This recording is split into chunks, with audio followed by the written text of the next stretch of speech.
Well, hello everyone, and welcome to another edition of the South Florida Gospel News. I'm so glad you joined me, and this is a special edition. We are celebrating the 20th anniversary of the South Florida Gospel News. How about that? On January 6, 2003, the South Florida Gospel News was born.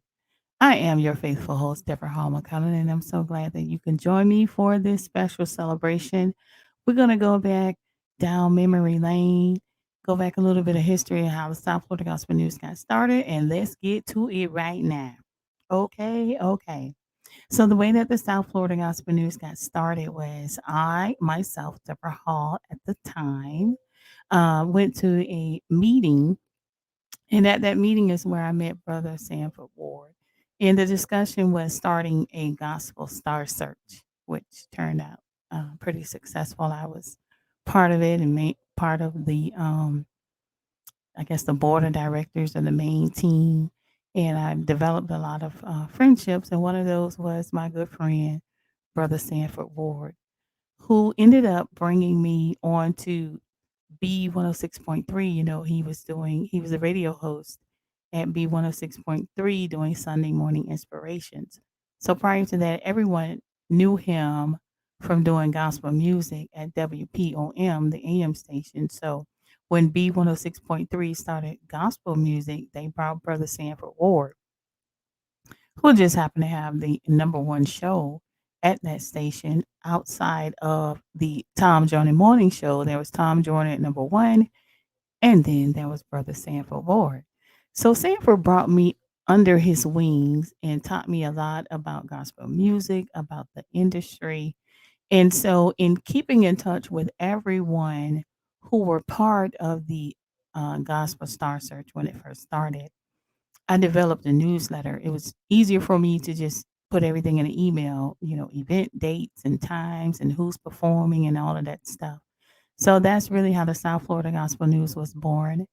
It came through the group, the Gospel Star Search group, and especially Brother Sanford Ward. And he would bring me to B 106.3 studio as a guest host. And that's me. That's what I used to look like, reading the church announcements and events and talking about what was going on. And back then, giving out hurricane information. So I would be up there from 6 a.m. until 12 noon, Sunday morning inspirations with Brother Sanford Ward. Another person who was instrumental in helping me with the South Florida Gospel News was my good friend Frisco. And that Frisco came on after we got off the air at 12 noon. I think he was on from noon until 4 o'clock, I think. But he always came in like an hour prior to the South Florida I'm sorry, Sunday morning inspirations going off air. And he would, do recordings, have us make commercials for upcoming events. We became like local celebrities at that radio station. And I met a lot of people through Sanford and Frisco. And, every year we would do Sanford's radio anniversary.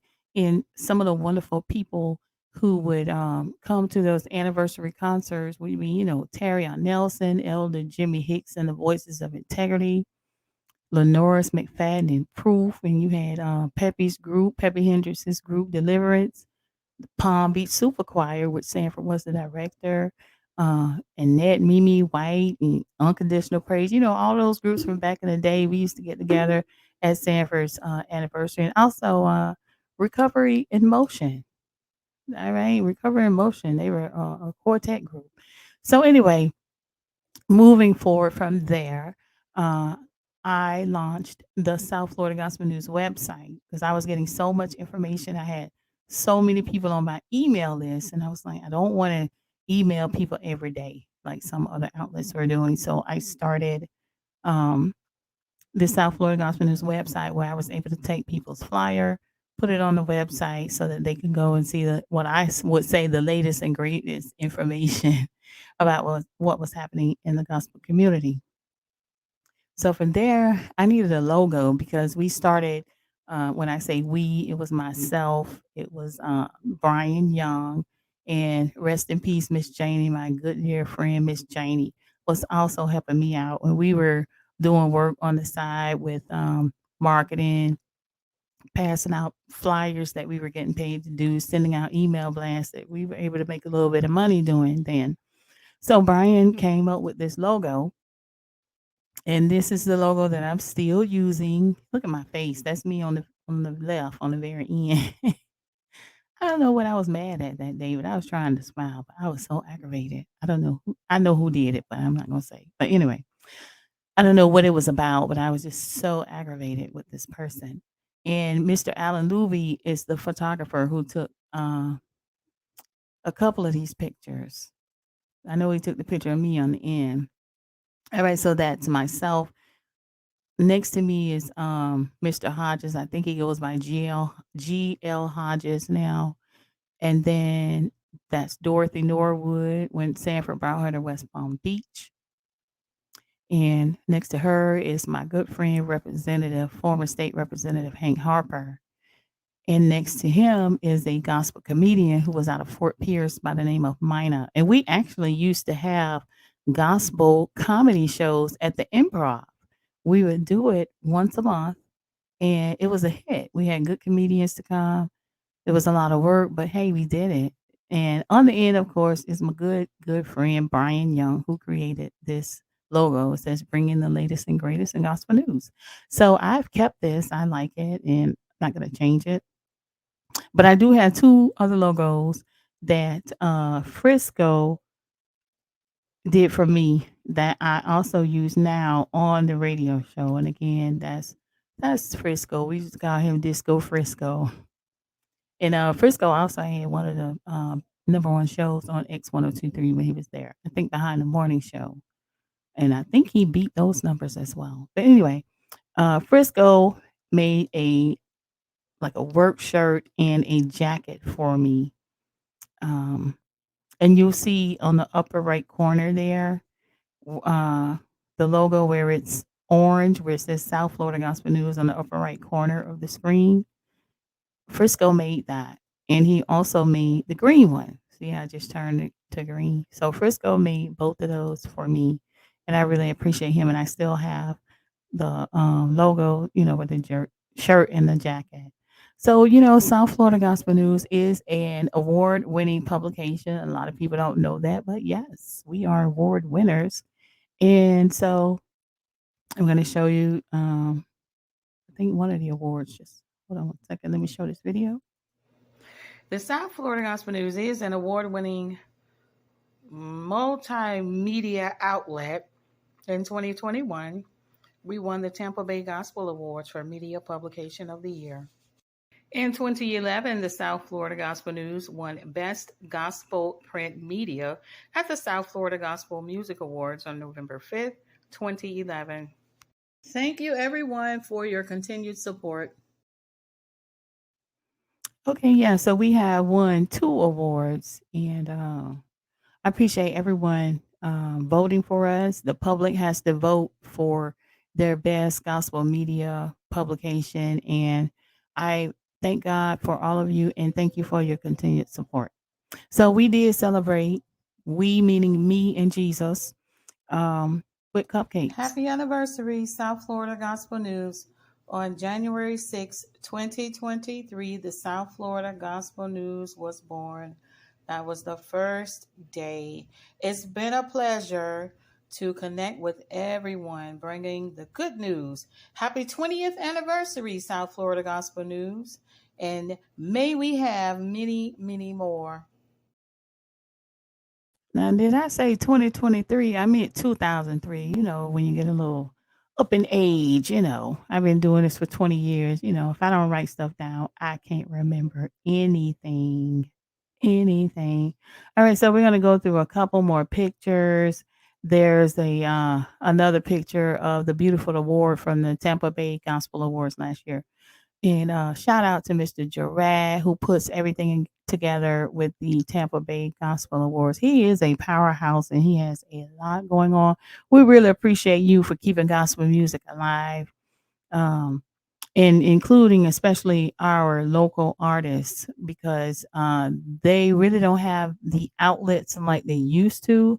I mean, you can do your Spotify, Amazon Music, and all of that stuff. And everybody's pretty much doing everything themselves now. And it's hard to get a record deal these days, especially in gospel music. So we appreciate Mr. Jared for opening many doors and many others that he's working with to open many doors. So I talked about the website and being on B106.3 and launching that. And through South Florida Gospel News, we did a lot of work in management and gospel artists and producing press releases for gospel artists, creating events, opening doors, and getting them a paycheck. Okay. And we help some of these artists make a lot of money out here. I won't call names. You know who you are. It was a pleasure working with some of you. But I appreciate everyone. It was quite an experience. I was learning as they were learning. There were a lot of people that I was introduced to. One of the persons that I developed a good friendship with was the Dr. Bobby Jones, and he was able to bring me onto his platform a couple of times for interviews and allowed me to bring gospel artists to the Bobby Jones Gospel Industry Retreat when it was in Fort Lauderdale. I was able to go to the Gospel Music Workshop of America. I believe they were in Tampa, uh, at the one that I went to. And then through Dr. Lydia Gooden with WMBM, taking me in and talking to me and asking me, who do you think should be the president of the Gospel Announcers Guild? I said, it should be Peppy. Peppy Hendricks. He's putting in the work. And guess what? Peppy became the president of the Florida Gospel Announcers Guild. It was a pleasure working with Peppy. Rest in peace. And he opened a lot of doors. I opened a lot of doors for him, and he did the same thing for me. So every time one of us saw an opportunity to bless each other, that's what we did. The relationship with Derek Stubbs in the Bahamas that we all enjoy here in the city of Riviera Beach, and through our gospel outlets that came through M to the E, me, Debrah Hall. I put in the work. Okay, so um, let's see, the Palm Beach Gospel Announcers Guild, going to those meetings, helping Peppy set up, and you know, it was fun. We were trying to make it, but everybody was looking for the goose that laid the golden egg. Everybody wanted to be rich.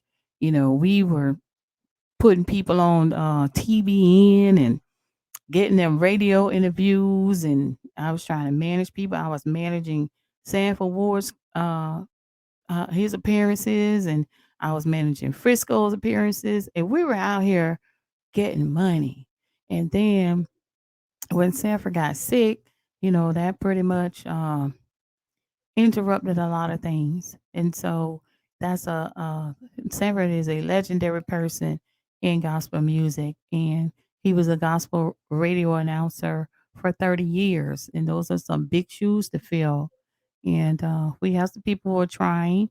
I really wish they would bring back a live radio announcer to be 106.3 to do the gospel music, because it gives our local radio a local gospel artist an outlet.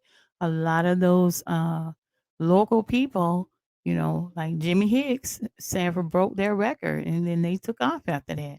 So it gave an opportunity for a lot of people. We had a gospel jazz lounge that we did through the Gospel Star Search. So I was involved in a lot of stuff, but my baby was the South Florida Gospel News. And I am so happy that 20 years later, I'm still here. We're using a different platform. We're doing our our broadcast through Facebook, Twitter, Instagram. It's easier and a whole lot less expensive doing it this way.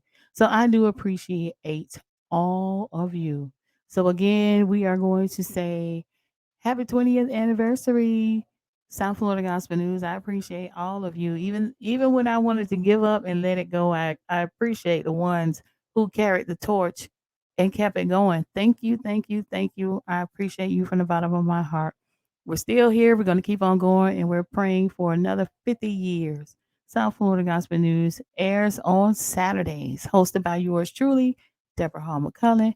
I thank all of you for tuning in. Please like and share this video, and we will be back with another special studio guest at another time. And please rewind this video, watch it again, and tell a friend.